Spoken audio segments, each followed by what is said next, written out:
టిప్పు అడ్డంగా బుక్ చేసేలా ఉంది. నన్ను కూతురు లాంటిది అన్నారు కదా, బాబాయ్ అనడంలో తప్పే ఉంది.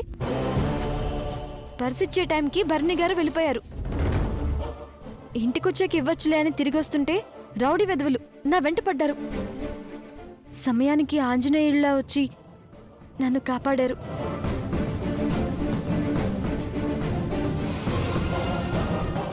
దండం వేండమ్మా, మీ పిన్నికి అర్థమయ్యేలా చెప్పు చాలు. నాకు అర్థం కాకపోవడానికి నేనేమైనా పిచ్చిదాన్నా? అరిస్తే అలాగే అనుకుంటారు, ఊరుకో. మా అమ్మాయిని కాపాడినందుకు కృతజ్ఞతలు నంబియార్. రుణం ఉంచుకోకూడదని జీతం 2000 పెంచుతున్నాం. మహాప్రసాదం దమ్మా. రొంబ సంతోషం. మోసుకొచ్చినందుకు కూలి. త్రిపురని లోపలికి తీసుకెళ్ళండి.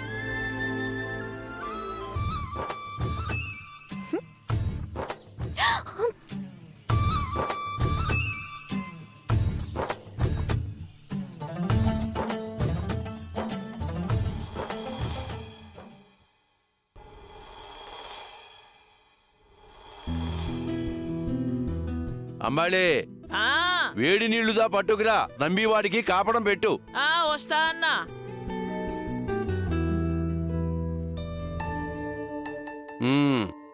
నీకేమిదా చెబుతావు? చూడు ఎన్ని దెబ్బలు తగిలినాయో. అయ్యయ్యో, ఎన్ని దెబ్బలు! రాక్షసులు రక్తం వచ్చేలాగా కొట్టినారు. ఉండు నాన్న, కాపడం దా పెడతాను. వేండమ్మా, కావాలంటే ఆ యదోలకి పోయి కాపడం పెట్టు. మామ వాళ్ళని చితక్కొట్టాడు పాటి. పిచ్చి టిప్పు, నీకోసం వచ్చింది, ఇలా జరిగింది. నా నంబి భీముడే అమ్మాళి. ఒక ఆడపొన్నును కాపాడినవాడు దేవుడు. తాత, హనుమాన్ భక్తుడు దేవుడయ్యాడు. ఈడు మనకుదా దేవుడైనాడు. పక్కింటోళ్ళకేమో తప్పు చేసినోళ్ళలాగా కనిపిస్తున్నాడు. టిప్పుని మోసుకొచ్చినాడు కదా అందుకు. అది బరువు బాగానే ఉంది కదా మామా. వాయుముడన్నా, విన్నారంటే కొట్లాట జరుగును. అమ్మా బొల్లి, జరిగినవి జరిగేవి కొట్లాట్లు కావమ్మా. ఆ పరమేశ్వరుడి లీలలు. బూడిది పూసుకున్నవాడు అందరి ఇండ్లలో పొయ్యిదా వెలిగిస్తాడు. కొంతమంది వండుకుంటారు, కొంతమంది కాల్చుకుంటారు. అదిదా జీవన సత్యం.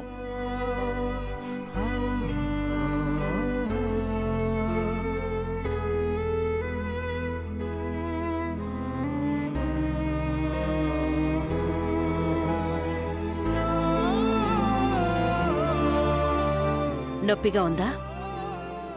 లేదు నానమ్మా. చీరుకుపోతే పెద్ద నొప్పే ఉండదు, తల పగిలితేనే నొప్పి. నీతోనే పెద్ద తలనొప్పి. ఎప్పుడు ఏదో ఒక మాట అనేస్తుంటావెందుకు? నువ్వు ఇంకేమన్నా చెప్పాలా? ఇంకేమన్నా అబద్ధం చెప్పాలనుకుంటే చెప్పేయి. నేను చూడాలనుకుంటున్నాను నన్ను మోసం చేయడానికి నువ్వు ఎంత నీచానికి దిగజారగలవు అని.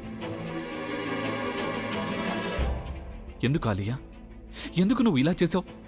నీకు తెలుసు కదా, నానమ్మ తర్వాత నీ ఒక్కదానిని కదా నేను పూర్తిగా నమ్మేది. ఏమన్నావు నువ్వు?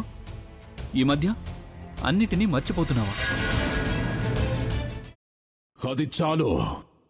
వాటిలో ఉన్న శక్తి విషయాన్ని గ్రహించి మనకు వివరిస్తాయి.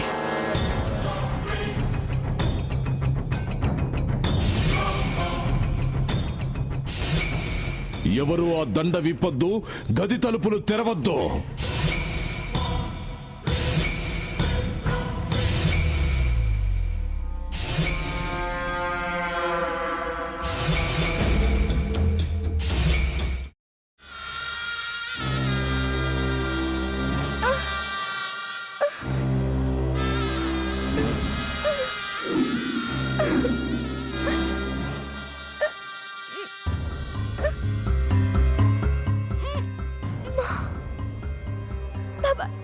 వద్దు బాబాయ్, నేను చేయొద్దు బాబాయ్, ప్లీజ్ బాబాయ్. నీకు నిజం తెలిసినప్పుడే నా ఆలోచనలో నువ్వు చచ్చిపోయావు. ప్లీజ్ కొంచెం తినండి. భీమారావు గారు, మీరా? ఇగో మీరా కాదు, సక్కుబాయ్. అవును, మీ పనామే లేచిపోయిందని చెప్పి కంప్లైంట్ ఇచ్చినావు కదా. రేయ్, ఆయన కంప్లైంట్ ఇచ్చింది లేచిపోయిందని కాదు, కనిపించడం లేదు అని. అట్లానా? సరే మేడం. ఇడియట్. ఆ వంట మనిషి పేరేంటన్నారు? రత్తాలు మేడం. ఏం పెద్ద మంచి, నీ వంట మంచిని కూడా మేడం అని పిలుస్తావా? రేయ్ హాఫ్ బ్రెయిన్,